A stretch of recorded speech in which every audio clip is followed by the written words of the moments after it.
Scene की शुरुआत होती है द डेल्टन एस्टेट से, जहां विलन काउंट खिड़की के पास खड़ा होकर फुसफुसाता है, होबेन पोर्टमैन।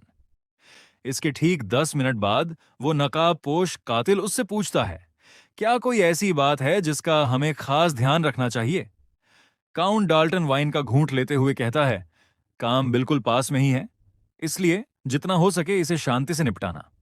नकाबपोश कातिल कहता है, अच्छा होगा कि उसकी मौत घर से दूर अचानक ही हो जाए। काउंट डाल्टन वाइन का घूंट लेते हुए कहता है, घर से दूर एक अनजानी मौत, ठीक है।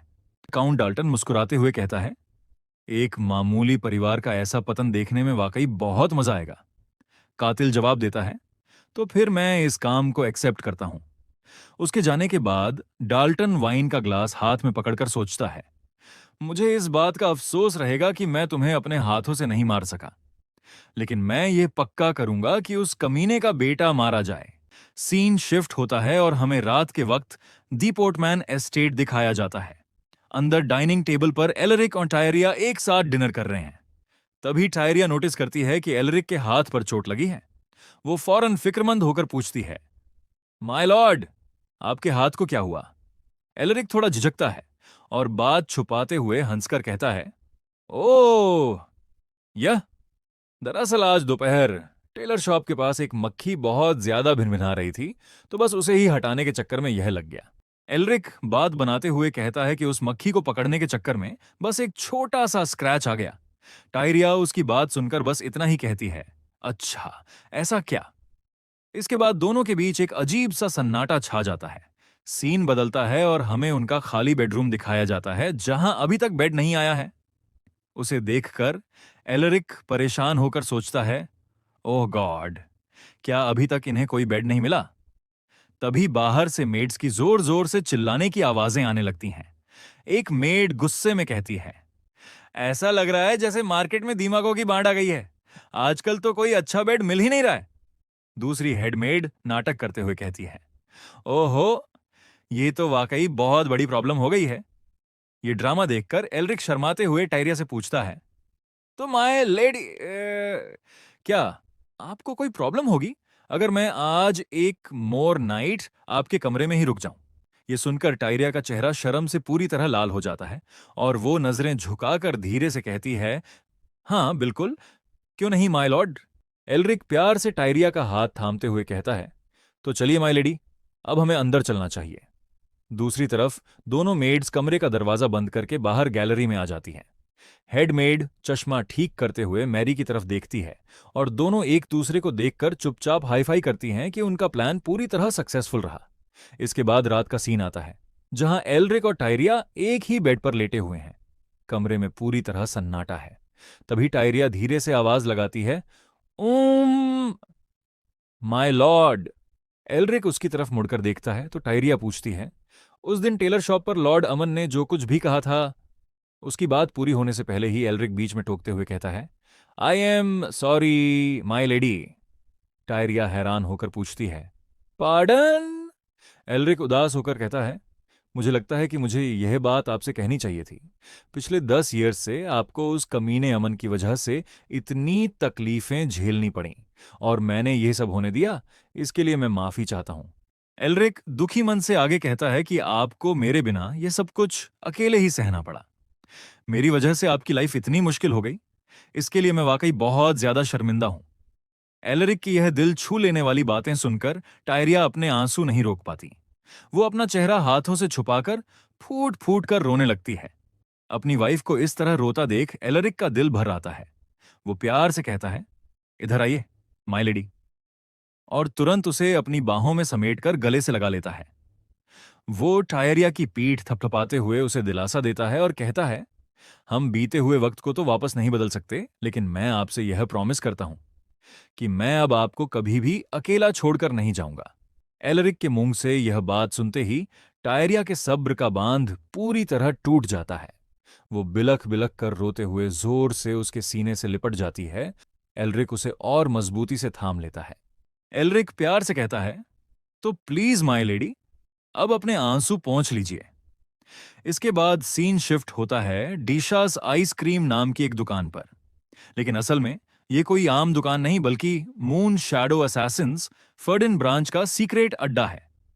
अंदर उनका चीफ डिगमैन अपनी टीम से कहता है, सब लोग ध्यान से सुनो, हमारे पास काउंट डाल्टन की तरफ से एक नया टारगेट आया है। यह सुनकर वहां बैठा एक मेंबर हैरान होकर पूछता है, चीफ, हमारा अगला ऑपरेशन तो बिल्कुल पास में ही है, तो फिर इस वक्त यह एक्स्ट्रा रिक्वेस्ट क्यों? डिगमैन जवाब देता है, बात तो सही है, लेकिन चिंता मत करो, हमारा टारगेट बॉर्डर इलाके का एक मामूली सा नोबल है जिसका नाम एलरिक है।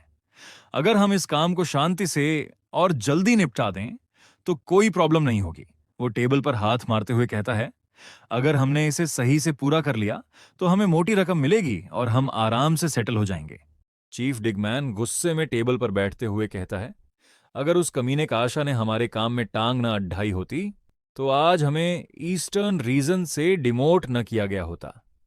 यह सुनकर टीम का एक मेंबर हंसते हुए कहता है, लेकिन कम से कम काशा की पहुंच इस जगह तक तो नहीं है, तो क्या यह हमारे लिए एक बेहतरीन अपॉर्चुनिटी नहीं है?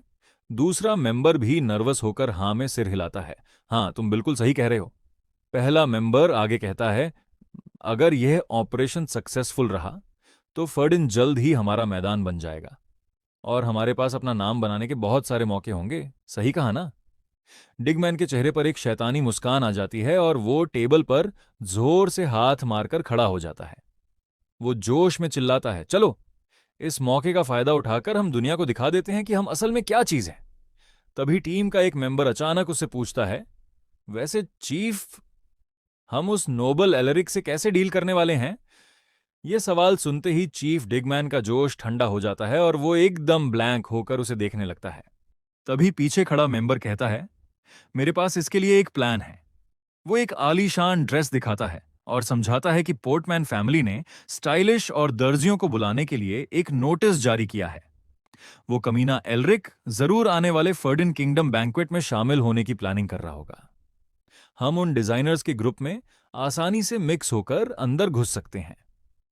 यह सुनकर चीफ डिगमैन मुस्कुराता है और कहता है, और जहां तक बात एलरिक की है, यह पक्का करना कि वो घमंडी नोबल उस बैंक्वेट तक पहुंच ही न पाए।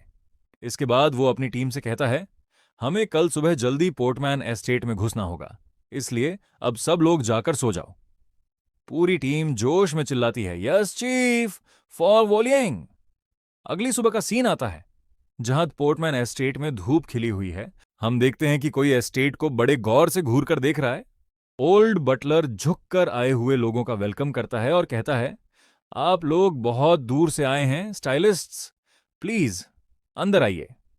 दूसरी तरफ एलरिक कॉरिडोर में चलते हुए चिढ़कर कहता है, आखिर एक आदमी को इस तरह सजने धजने की क्या जरूरत है? पीछे से आ रही हेडमेड उसे टोकती है, ऐसा मत कहिए माय लॉर्ड। वो सीरियस होकर कहती है, क्या आपको अंदाजा भी है कि कल क्या हुआ था? कल की घटना के बाद पोर्टमैन फैमिली अब पूरी तरह काउंट डाल्टन की फैमिली के खिलाफ हो चुकी है। यह अफवाह कि आपने लॉर्ड अमन का चेहरा पीट पीट कर कबाड़ बना दिया पूरे कैपिटल में फैल चुकी है। इसकी वजह से वो सारे नोबल्स जो डाल्टन को सपोर्ट करते हैं अब हमारे दुश्मन बन चुके हैं। यह सुनकर एलरिक एक गहरी सांस लेता है और थोड़ा पछताते हुए कहता है, वैसे मुझे कल लॉर्ड अमन के साथ जो हुआ उसका वाकई दुख है। मेड को लगता है कि उसे अपनी गलती का एहसास हो गया है, लेकिन तभी एलरिक गुस्से में बड़बड़ाता है, मुझे उसका सिर्फ चेहरा नहीं तोड़ना चाहिए था, बल्कि उसका सिर तरबूज की तरह फोड़ देना चाहिए था। यह सुनते ही हेडमेड अपना सिर पकड़ लेती है। हेडमेड उंगली उठाकर एलरिक को डांटते हुए कहती है, वैसे भी अगर आप ऐसे हालातों में एक नोबल की तरह बिहेव नहीं करेंगे तो लोग आपको और भी ज्यादा नीची नजर से देखेंगे। तभी दरवाजे पर खटखटाहट होती है। मेड कहती है, ओह, लगता है वो लोग आ गए। वो आगे समझाती है, समझ गए ना, आपको तमीज से रहना है और उन्हें अपना काम करने देना है। इसके बाद वो स्टाइलिस्ट्स को अंदर बुलाती है, क्या आप लोग स्टाइलिस्ट्स हैं? प्लीज अंदर आ जाइए। तभी लड़कियों के भेष में आए वो हत्यारे अंदर दाखिल होते हैं। उनमें से गुलाबी ड्रेस वाली लड़की आगे बढ़कर झुकती है और बड़े ही अजीब अंदाज में कहती है, आपसे मिलकर बहुत खुशी हुई लॉर्ड एलरिक पोर्टमैन। बस आज के लिए इतना ही। अब मिलेंगे अगले चैप्टर में। तब तक चैनल को सब्सक्राइब कर लेना ताकि अगला चैप्टर मिस ना हो। तब तक के लिए मिलते हैं अगले चैप्टर में।